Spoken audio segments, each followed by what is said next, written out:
Welcome to Stay Tuned. My name is Rei Hotoda, and I'm the music director and conductor of the Fresno Philharmonic. And today we are so thrilled to have a wonderful composer, a Native American classical composer, Jerod Tate, with us. Hi, Jerod. Welcome. Hello. Chukma, Chin Chukmata Hatak. Sohoshifot, Jerod Impichchaachaaha Tate. Chikashasaya, Hashlaka Sayopa, Chukmashki, Yakoke.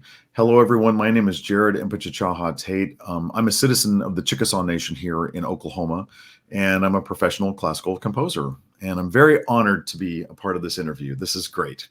Wow, that was wonderful to hear you speak your native tongue. Thank you for sharing that with us. We were so thrilled to perform Chokfi, one of your pieces for strings and percussion, last week in our April concert, Masterworks concert. And I'd love to talk to you about this piece because I was looking to program a piece for strings, and then percussion would be, an added plus, because a lot of repertoire for strings does not have percussion. Right. And so I was really fascinated by this piece, immediately was taken by the rhythmic aspect of it. Can you tell us a little bit about the background of this piece and why you wrote it? Absolutely. Well, the piece was commissioned by the Oklahoma Youth Orchestra's program here in Oklahoma City. And so it's for youth orchestra. So the kids that premiered it were between 12 and 14, 12 and 16. And I was able to conduct it, which was fun. So what I did is I chose a story that I thought would align with kids. And the rabbit is our trickster character. There's lots of cultures who have different trickster characters in their folklore. And so throughout Indian country, one famous one is coyote, spider can be a trickster, and our trickster is the rabbit. And that's Chokfi. And so I just thought that was kind of a good character to match with kids. And then also because I've got kids and they've got an opportunity to learn different things, I thought I'd go ahead and pack some different techniques that I knew would be new to them and make it kind of like a grab bag in that sense. So I was playful in that whole attitude of composing that, keeping that character in mind. So yeah, and what's fascinating is the mixed meters you have. 2/4, 2/8, 3/8, 3/4, and it's constantly changing meters, and that's in itself challenging. But it's just the rhythm is not always 2/4 or 3/4 or 4/4. It's always this feeling of unsettledness but steadiness at the same time, and that's fascinating how you were able to use Western concepts and then really incorporate them to the language and the sounds of the Native American Indians.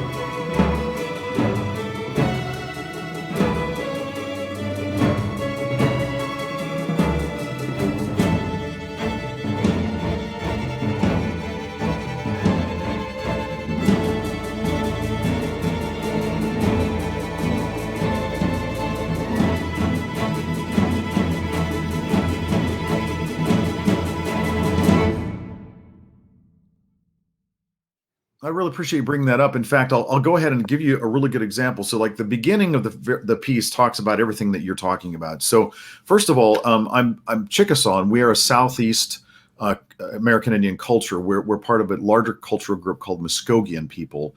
That's Choctaws, Chickasaws, Cherokees, Creeks, Seminoles, Yuchi, and Natchez. And so, and our percussion is shell shaking. So it's these guys right here. So we have turtle rattles, and then this is another horn rattle that I like to use. But so so the very beginning of the piece starts with shell shaking, and I wanted that to be a really, really overt example. But also our meters, our phrasing in our folk songs is what we call, uneven phrasing, meaning we do have mixed meters. Now I change it up and make them like mixed between 8, like 2/8, 3/8, 4/8. But we kind of have a mix of like 4s and 5s. But I'll just sing you a really short example of this. So, yo halena yo hele, yo halena yo hele, yo halena yo hele, ya yo hele, release. So that's a good example of one of our shaker songs that has phrasing that's a little uneven compared to classical, like old classical music. But of course, I mean, this is modern music, and this happens all the time in all kinds of music. So, but that's a good example of where I'm kind of drawing all that from. Right. And I find that so well done and beautiful and genuine too. And so I want to talk about your background. You were a pianist and you went to Northwestern University. And then did you always have this need to really dig down into your roots and bring out your culture in your music? How did you get into composing? Tell us more about yourself. Sure, I'll give you a little bit of background. Well, first of all, I think it's really important to acknowledge my parents, and because that's who I'm from. But my father is Chickasaw from Oklahoma. He was born and raised here in Oklahoma. I was born in Oklahoma as well, and my dad by profession is a tribal judge, special district judge, lawyer, tribal legislator, and that is also the author of our current Chickasaw Constitution that was adopted in 1987.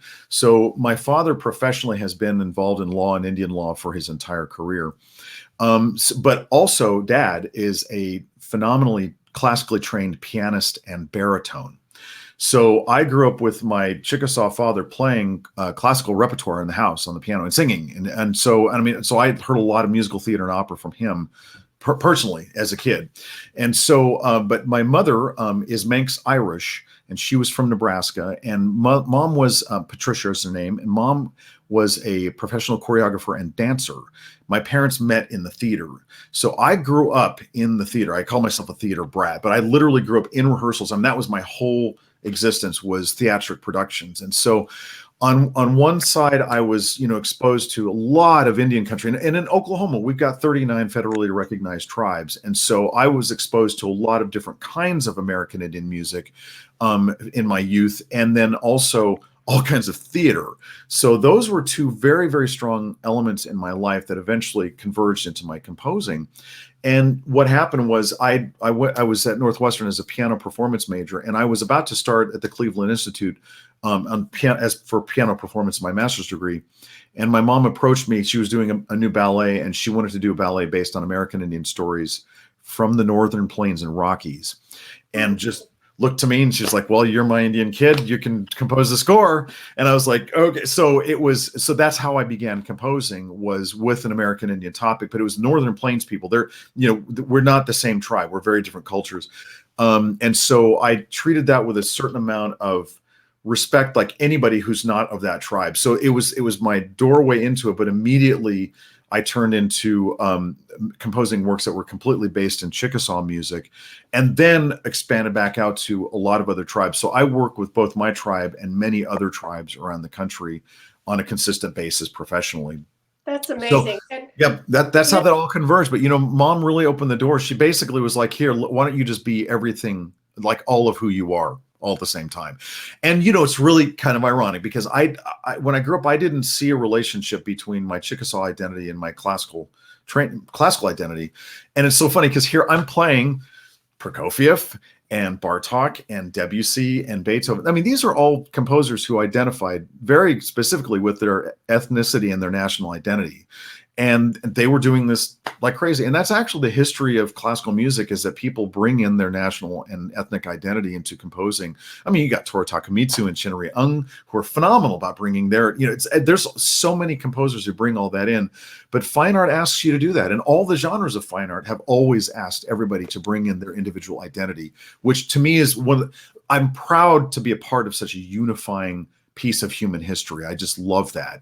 So it allows you and I from incredibly different backgrounds to work together like this and have it, and just, I mean, this is our jam. It's like all this diversity within the field of classical fine art. It's been going on for millenniums, Yes. So we're just part of this stream, honestly. And it's going to continue to do this as humans become even more diverse and history changes, all that kind of stuff. This is going to be right with us. This type of fine art expression is going to be right there.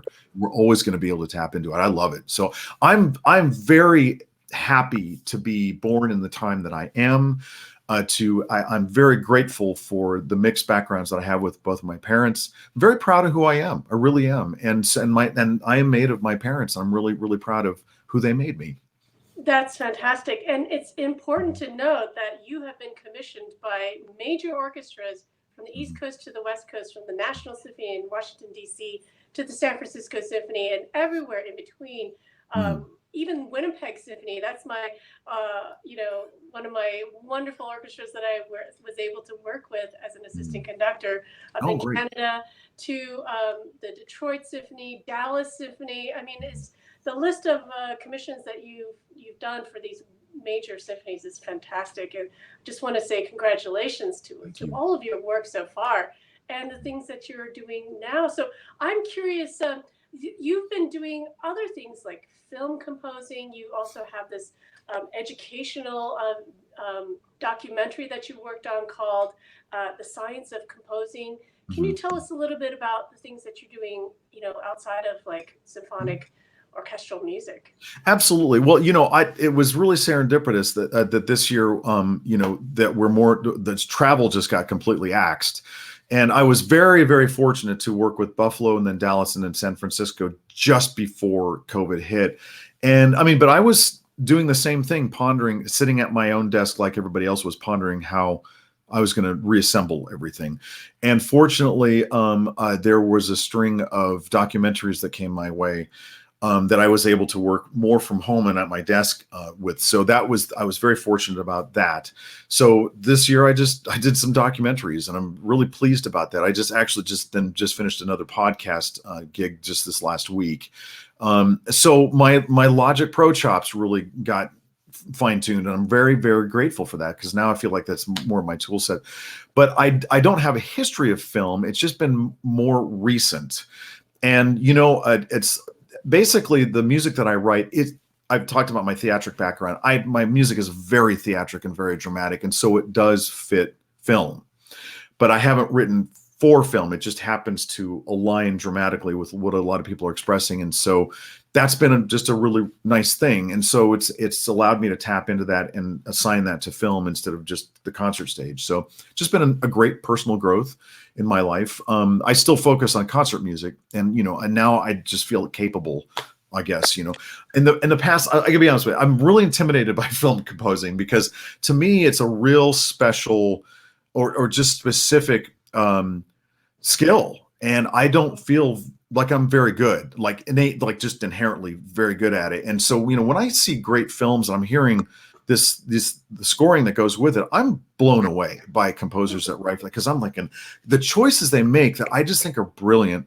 I love to, and it's very stimulating as a composer to hear what they're doing with the material that they're given. I have a lot of respect for good film composers and people who work in the film industry, and because it's not my impulse. I don't feel like it's my strong suit. I feel like I have to work very hard to do what they do very naturally. So anyway, just a different genre. I'm just very grateful that I got to know that. Right. You were talking about the science of composing, and that came along kind of at the apex of a journey that I began in 2004, teaching Native kids composition. And I started out with the Grand Canyon Music Festival Native American Composer Apprentice Program. And what they do is we'd utilize the resident string quartet and have kids from the Navajo and Hopi reservations compose new music for string quartet. So that after the first year I did that, then I immediately went to my tribal governor, Bill Anatubby, and said, "Oh my gosh, we got to do this in Oklahoma." And so we started the Chickasaw Summer Arts Academy. Melody and rhythm, sometimes the absence of a melody is equally marked. This was a major experiment for you. So let's talk a little bit about the very beginning. I'm trying to imitate the call and answers beginning of a stomp dance. For me, composition became a marriage of an identity of a classically trained musician and an American Indian. I have this drive and this need to help other kids find the same thing that I found. Extremely hard to notate. But what I think is really cool about what you did is that even if I don't know stomp dancing, I think the gesture sounds really, really cool. Where does this come from? It's such a wonderful thing and a wonderful experience and such a deep honor to be a mentor. And that began a very long career of teaching Native kids composing. And there's a lot of works. In fact, the film that I just did with San Francisco Symphony on their Currents project features one of my students from the Navajo Nation. So Rochelle Chester has a work on that as well. So that teaching has been a real critical part of my life. And so one time I was part of a panel discussion here at the Oklahoma Governor's House, and they had different people talking about what they do in their relationship to Oklahoma. And they were talking about what is your legacy. And I talked about my teaching with kids. So the president of the Oklahoma Medical Research Foundation, Dr. Stephen Prescott, turned to me and said, how would you like to come teach a bunch of old scientists composing? So I became a resident composer for the Oklahoma Medical Research Foundation. My oldest PhD research student was 75 years old, Jordan Tang. He still works at, he's an Alzheimer's researcher. And so we had a whole concert of all these scientists. We did a documentary on that. It was members of the Oklahoma City Philharmonic came and played. They did a whole documentary, and we all won an Emmy Award for the documentary. But by the very first lesson, people came in with full ideas penciled out on 4 stabs, and it just blew my mind. Not only were musical ideas unraveling so quickly, but their personalities did. And so by the end of the 5 days, I had gotten to know them as full people. Now their music actually hits the air, and it becomes waves in the air, and we're listening to. They start to get engaged into the process of hearing their music. Well, it sounds like so many people benefited from your gift of teaching. It's really remarkable. Now, what are you working on these days? Well, I can say this now very officially, and that is, I've got a couple of other commissions. I've got a violin solo and a chamber work piece for 13 instruments, in fact, and so I'm finishing those up. But also this year, I'm composing my first opera, and that's being premiered March 5th in Massachusetts. And this is with the Mount Holyoke Symphony Orchestra, and they're part of the UMass Amherst 5-college system, but this was a Carnegie Mellon Foundation grant that we got to do an opera. This opera is called Shell Shaker. It is one of our, and in fact, it has to do with the turtle. This is how we, the legend of how we received our turtle shakers as part of our culture. And it will be sung entirely in the Chickasaw language. And it features a hero, this young gal named Loxi, which is our word for turtle. And the story is just perfect. It's like this perfect 2-act dramatic opera. In fact, it kind of follows. I was inspired in terms of the architecture by Turandot. It's got that same flow to it on the first and second acts. It's just perfect for an opera. So I'm very excited to bring a new opera to the stage that's entirely in one of our native languages. So this is a Chickasaw opera about a Chickasaw legend by a Chickasaw composer, sung in the Chickasaw language. Congratulations. That sounds incredible. I can't wait to hear that. Yep. And our premiere will be a concert performance premiere of that. And I'm really, really glad because I can focus on that more, and then we'll be moving that to the stage afterward. But the premiere will be more like that Les Mis type presentation, with everybody they'll be in full regalia and all the characters in front of the orchestra. And that's how the premiere will be presented.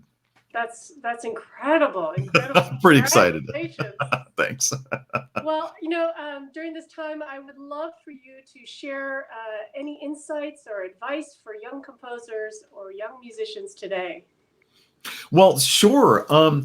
Okay, so I think one really big thing, this is kind of like the business side, the practical side, I think is really actually quite critical because we don't talk about this. This remains a big mystery, and that is the financials, honestly, for kids in music who are coming up. And one is I want to give a lot of positive energy towards that. Making a career in music or in the fine arts honestly does not fit the stereotype of the starving artist. It is no different than anybody forging a career in any field whatsoever. If anybody goes to college, everybody faces the same student debt circumstances. If you're a lawyer, it doesn't guarantee that you're making millions of dollars. You don't have like a building and a firm right for you as you exit college. And so everybody in this world, on this planet, is an entrepreneur in their own lives. And if they're starting families, if they're starting careers, we've all got the same issues about how to make ends meet and how to create stability for ourselves and our families. So it's the same thing with musicians. And so one thing I do appreciate about the millennial generation is their sense of multiple streams of income and their entrepreneurship. That's something I think has been a very positive addition to our millennial group. And that's how people in the arts really need to embrace, is to see themselves as portfolio people. So like, for instance, back in the day, in Beethoven's time, composers were pianists and violinists and arrangers and conductors and composers. And I mean, look, Debussy and Chopin, the primary income was piano lessons. Mhm. And that's really important to look back at those folks who didn't go to college and weren't part of like institutional frameworks. But this is really practical. You can start teaching, build a lesson and build a career, but also you can manage your own ensembles. You can be a part of ensemble. You have multiple types of gigging within your life as a musician, and it actually makes you a better musician on everything that you're doing. A full musician's life makes you a better musician all the way around, whether you're going to be a composer mostly or a conductor mostly or a performer mostly. All of that makes you more fabulous, and you bring more to the table when you do that. So I have a very optimistic and positive approach about that. And kids who want to do that, you're doing no different. I don't see, you don't have to have safety nets. I mean, if you need to really pour into what it is you're doing and find out how to make an entire portfolio out of your career, that's going to make more of a success than anything else. Is if you see all of this, like all of the above checklist when you're going into the music industry. Yes, well, thank you. So please, everyone, watch our April 17th Masterworks #4, Bach to the Future, and you will hear Jerod's piece, Chokfi, for strings and percussion. It's fabulous, fabulous 8-minute work, and we were just so thrilled to present that and perform that. Everyone had a great time playing it, so please check that out on our Facebook and YouTube pages and our website.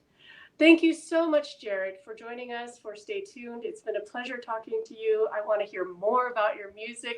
We hope to hear more of your music in the future. Well, it's been a pleasure for me. Chukmashki Yakoke. Thank you. Thank you all for watching Stay Tuned, and be well.